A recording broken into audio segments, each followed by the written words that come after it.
So let's get one thing straight. This is not a theology lesson. What we're doing today is diving deep into one of the most powerful scenes in all of literature, from John Milton's Paradise Lost. We are going to dissect the very first argument between two people. And let me tell you, it is an absolute masterclass in the anatomy of human conflict, and really, the birth of blame itself. Milton just throws us right into the deep end, doesn't he? Right into the emotional wreckage. Adam's first words here, it's not just disappointment. You can literally feel the world-altering sorrow in that line. It just sets this incredibly somber, dramatic tone for everything that's about to unfold. So, what does he even mean by an evil hour? Well, that's what this is all about.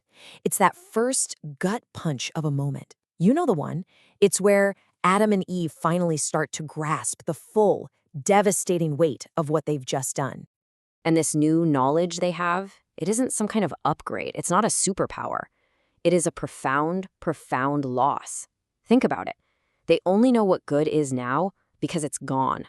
And they know evil because, well, it's suddenly right there inside them. It's like they've been hollowed out, leaving them completely exposed. And with that emptiness comes this brand new, horrifying emotion, shame. This is the very first time humans have ever felt this, and it triggers their very first instinctual reaction to the whole crisis. Now, this idea of lost innocence can feel a little vague, right? But Milton doesn't leave us guessing. He spells out exactly what's been, in his words, soiled and stained. It's their honor, their innocence, their faith, their purity. These things weren't just abstract ideas to them. They were their natural state of being. And just like that, they're gone. So what do? What's their first impulse? Well, it's a physical one. They rush to cover themselves up, to hide the parts of their bodies that now, for the first time, feel shameful. But this is so key. They're trying to solve a deep, internal problem of guilt with a completely superficial external fix. It's such a human thing to do, isn't it? And of course, it doesn't work. Not even a little bit. Milton calls it a vain covering. Sewing a few fig leaves together does absolutely nothing to ease their minds or heal the real wound, which is all psychological. The guilt, the dreaded shame, it's all still there, completely untouched.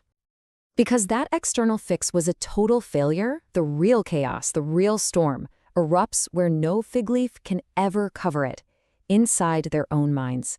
The perfect peace they once knew is about to become pure pandemonium.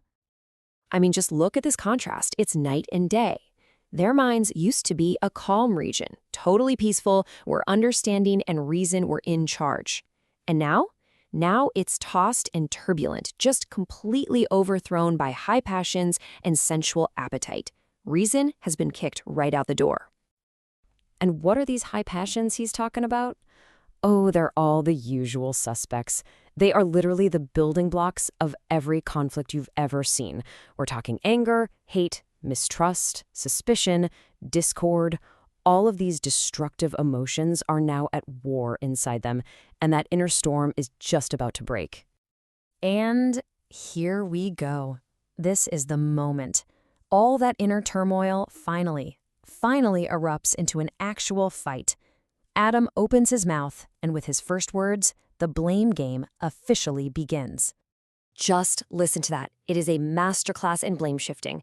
If only you had listened to me.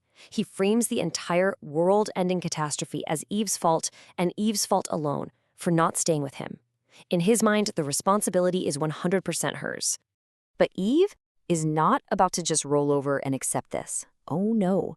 Her response isn't some meek little defense. It is a sharp, it's intelligent, and it is a powerful counter-accusation that completely flips the argument on its head. What a line! Wow, she immediately attacks his whole premise. So what, was I just supposed to be physically attached to you forever? She completely rejects that, fighting for her own autonomy.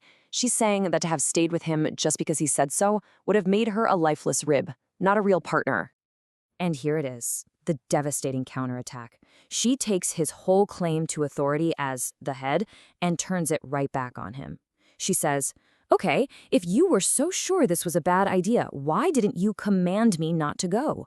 If you had been firm, if you'd actually led, none of this would have happened." Bam, she blames his failure to lead. And you see what's happened, right? At this point, the argument has nothing to do with the forbidden fruit anymore. It has morphed into this ugly, self-perpetuating cycle of mutual accusation. Each of them is just trying to prove that the other one is more at fault. You can just feel Adam's shock and his sense of betrayal here. He calls her ingrateful. He admits his error was, trusting her too much?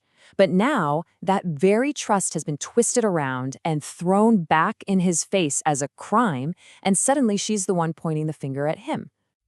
And Milton just nails the psychological core of the whole thing with this line.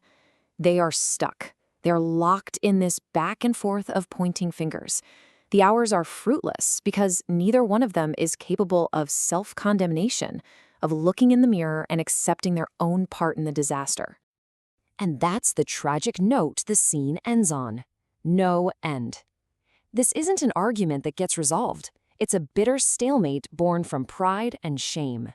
It's a vain contest that just spirals into what seems like a permanent state of division.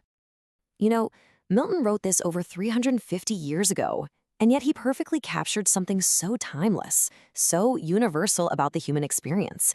He shows us that when trust and unity are shattered, the easiest path, and the most destructive one, is blame. It really makes you wonder, has anything changed at all? When that unity is lost, is blame all that's left?